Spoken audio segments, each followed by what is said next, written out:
Shalom, selamat bertemu kembali kepada Bapak Ibu Saudara-saudari terkasih dalam nama Tuhan Yesus Kristus melalui channel AB Ministry ini. Pada kesempatan kali ini kita akan bersekutu dengan firman Tuhan yang menjadi renungan, menjadi khotbah di malam Natal 24 Desember 2022. Firman Tuhan yang menjadi khotbah kepada kita tertulis dalam Mika 5 ayat 1 sampai ayatnya yang keempat. Sebelum kita mendengarkan firman Tuhan, mari kita berdoa. Damai sejahtera Allah yang melampaui segala akal, itulah yang memelihara hati dan pikiranmu di dalam Kristus Yesus Tuhan kita. Amin. Kami akan membacakan Mika 5 ayat 1 sampai ayat yang keempat. Demikian pembacaan firman Tuhan. Tetapi engkau, hai Betlehem Efrata, hai yang terkecil di antara kaum Yehuda, daripadamu akan bangkit bagiku seorang yang akan memerintah Israel, yang permulaannya sudah sejak purbakala, sejak dahulu kala. Sebab itu ia akan membiarkan mereka sampai waktu perempuan yang akan melahirkan telah melahirkan. Lalu selebihnya dari saudara-saudaranya akan kembali kepada orang Israel. Maka ia akan bertindak dan akan mengembalakan mereka dalam kekuatan Tuhan, dalam kemegahan nama Tuhan Allahnya. Mereka akan tinggal tetap, sebab sekarang ia menjadi besar sampai ke ujung bumi. Demikian pembacaan firman Tuhan. Saudara-saudara seiman di dalam Kristus Yesus, pada malam hari ini tanggal 24 Desember adalah malam puncak perayaan penyambutan Natal. Di gereja-gereja kita bahkan ada yang mulai tanggal 1 Desember sudah melaksanakan penyambutan Natal. Dan malam hari ini adalah malam puncak, karena besok pada tanggal 25 Desember kita akan merayakan Natal, kelahiran Yesus Kristus Raja Damai.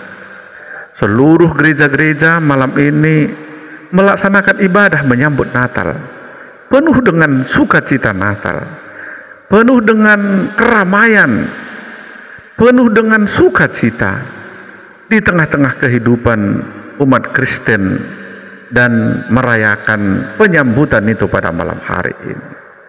Di malam Natal ini kita akan disapa oleh firman Tuhan melalui Nabi Mika yang menyampaikan kabar sukacita tentang kelahiran Mesias, Raja Damai, Juru Selamat manusia. Saudara-saudara, siapakah Mika? Nabi Mika adalah seorang nabi yang berani menegur, bahkan mengutuk para pemimpin Yehuda yang korup, nabi-nabi palsu, imam-imam fasik, pedagang-pedagang yang tidak jujur, dan hakim-hakim yang kena suap ketika itu. Ia berkhotbah menentang dosa-dosa ketidakadilan, penindasan orang-orang kecil, para petani dan penduduk desa, keserakahan, kekikiran, kebejatan, dan penyembahan berhala. Dan dia berani mengingatkan dampak yang luar biasa, yang sangat berat yang akan mereka terima jika umat itu dan pemimpinnya terus bersikeras melakukan kejahatan. Saudara-saudara, tentu melalui perlakuan pimpinan-pimpinan Yehuda ketika itu ada hal yang membuat keputusasaan di tengah-tengah umat Tuhan. Dan di tengah-tengah keputusasaan tersebut, di mana pemimpin melakukan kemerosotan iman, Nabi Mika menyampaikan berita sukacita tentang munculnya pemimpin besar dari keturunan Daud. Seorang raja akan lahir di Bethlehem, sebuah kota kecil yang pada saat itu tidak terlalu diperhitungkan. Bethlehem adalah sebuah kota kecil yang jaraknya sekitar 9 km dari Yerusalem, ibu kota kerajaan Yehuda. Karena jauh dari ibu kota dan karena hanya sebuah kota kecil, maka sesungguhnya Bethlehem kurang diperhitungkan secara politik, ekonomi, bahkan keagamaan. Para pemimpin Yehuda sibuk dengan urusan-urusan kepentingan kelompok, bahkan kepentingan pribadi mereka, sehingga mengabaikan kota kecil Bethlehem. Walaupun sesungguhnya Alkitab sudah menubuatkan tentang kelahiran juru selamat dari kota kecil Bethlehem tersebut. Saudara-saudara, melalui berita sukacita malam Natal ini, ada dua pesan penting yang mau disampaikan kepada kita semua. Yang pertama, kecil namun menjadi berkat yang besar. Masa-masa kecil, saudara-saudara, tidaklah selalu menjadi masa yang menyenangkan. Kenapa? Karena seringkali karena kita kecil, kita diabaikan, tidak diperhitungkan, walaupun sesungguhnya kita ada di depan mata mereka. Tapi karena masih kecil, kita seringkali luput dari pandangan dan perhatian mereka. Demikian juga lah sesungguhnya yang terjadi terhadap kota kecil Bethlehem.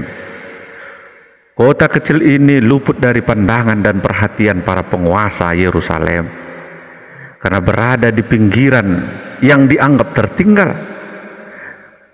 yang mana penduduknya adalah petani, para gembala. Akan tetapi dari kota kecil ini bisa menjadi pusat perhatian bukan saja oleh para penguasa Yerusalem sendiri, tapi perhatian secara global hingga saat ini.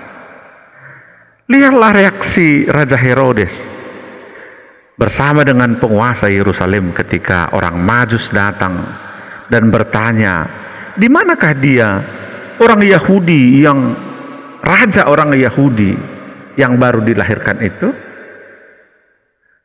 Kami telah melihat bintangnya di timur dan kami akan datang menyembah dia. Saudara-saudara, Raja Herodes terkejut beserta seluruh orang-orang Yerusalem, dan dikumpulkannya lah imam-imam kepala dan ahli Taurat bangsa Yahudi. Lalu dimintanyalah keterangan dari mereka di mana Mesias yang akan dilahirkan itu, dan mereka memberikan penjelasan sesuai dengan yang tertulis di kitab suci, bahwasanya yang raja yang akan dilahirkan itu berada di Bethlehem, tanah Yehuda.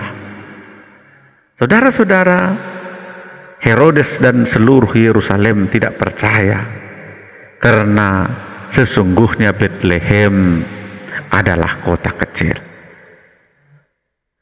Berita sukacita ini memberikan motivasi yang luar biasa kepada kita tentang sebuah pengharapan yang besar di dalam kehidupan kita. Ketika hari ini kita merasa kita seperti anak kecil, orang kecil, sebagaimana Bethlehem yang tidak pernah diperhitungkan. Mungkin kita merasa seperti kecil karena segala problema yang sedang kita hadapi hari ini. Mungkin karena persoalan rumah tangga, mungkin karena persoalan sakit penyakit dan lain sebagainya. Tapi berita sukacita di malam Natal ini, saudara-saudara, memberikan gambaran dan motivasi kepada kita untuk selalu tetap punya pengharapan, karena sesungguhnya kelahiran Kristus, Raja Damai, memberkati semua orang, bahkan memberkati orang-orang kecil yang tidak diperhitungkan, yang jauh dari perhatian, yang jauh dari kasih sayang. Kalau kita mau datang kepada Kristus dengan hati yang tulus dan iman kepadanya, maka kita akan dipulihkan, kita akan diberkati, dan pada akhirnya memberikan sukacita, perhatian yang luar biasa, seperti Bethlehem, kota kecil itu. Tetaplah punya pengharapan, sehingga Tuhan memberikan berkat-Nya kepada kita semua. Yang kedua, saudara-saudara, rencana penyelamatan manusia sesungguhnya sudah ada sejak semula. Janji keselamatan atas Israel sudah dinubuatkan sejak purba kala, sejak dahulu kala, dan Allah akan menepati janjinya, janji keselamatan atas manusia karena kasih dan anugerahnya.